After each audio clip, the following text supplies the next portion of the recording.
Chieng' wachako digi wachni mogik kwa loso kotenre kod ndiko jopuonje e tich. Inachiel kuom jopuonje mabende yuago reyo ni pok ondik e tich. Tekine mabende ndiko e tich. Yudo TSC numbers to nobedo nade. Ben nobedo mayot nikech mano be en achiel kuom yuak ma jopuonje osebedo ka yuak ne godo.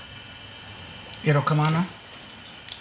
Wan kaka jopuonje pok ondiki manoko. Ada wuoyo kawacho ni e sirkal mar Kenya kwanza mar government. Ma wacho ni jopuonje osendik mang'eny 76,000 kendo ikondi another 24 mabiro dhi bedo 100,000.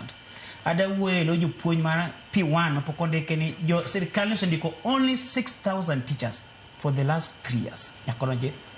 etelo. Sirkal ne osebedo ka confirm JS ase magunde ne koro gidich godo. For example kada kursani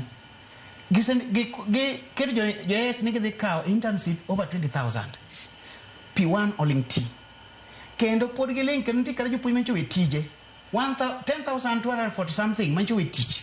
moko moritaya gi wachogo sirkal oling pogi advertise to kada president himself nolando ni odhi ndiko jopuonj 24,000 mag P1 waneno ka koro gibadhore no abadha kendo gi sechegi awacho ni sirkal mondo ndiko ginyal ndikowa to biro luongo strike kendo kwa jonat yiuchung kodwa motegno amor usima waje kupet nitie kare kama goals no bedo matek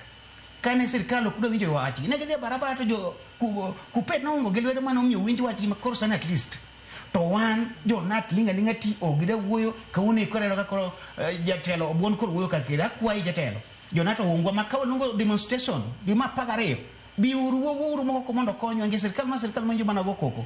to ka atieko an achung ne jo nyaka jo JS gutimo nyaka P1 mo train modhi utimo degree ma kodhi puonjo kanyero sirkal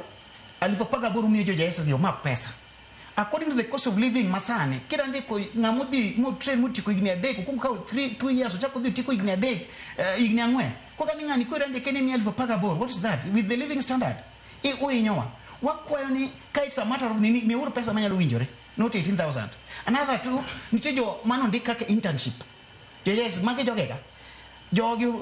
no ndika utiko 2 years sani koro sirkal obiro gi automatic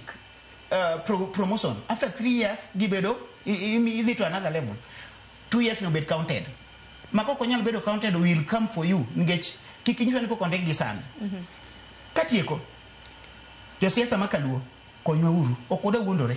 udhi ka ker pile ka pile kendo udhi state house jo Mount Kenya kodhi to ka gitingo barupe gitero ne jogi gi ok denga wuondi Mr. Mbadi wagombo neno romo ko nini miketo pesa e budget mindigo nyiso ni pesa mindigo jopuonjonge kaluok ndike jopuonjone moenyore MPs my honorable MP mara Dr. Eva Kinyobara insani ne education committee kama ot mondo utete mondo ndik nyithi joluo ngech kanyo kama ko nitie mi education nyaka kore konyo joluo somo kendo nitie ngama chalo gibedo samo ni mondo tiek somo joluo sani wacho ni ka koro nyal ndiko to gidoro ni mondo nyithindo yud quality education to one sani koro at this of our age one Mount Kenya mondi kon kembe mendero wadro tero ka koro wati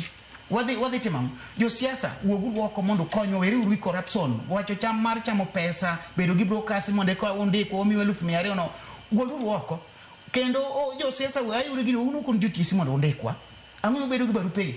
o kutimno maber untie at least each sub county the uru kanyo to ng'endo bonde kwa asomo katieko nitie gimo mane gibiro kan localization mondwa wanyumo monde mwa ko kunde mamoko akaw mkamba akaw mwaka mara to ni korsa ni koro kido andiki japuonj mamiyo ni koro dog manu kamba ni kujo dhako ya akoni kanya ko ngima ber mondo losi ongi mondo age gi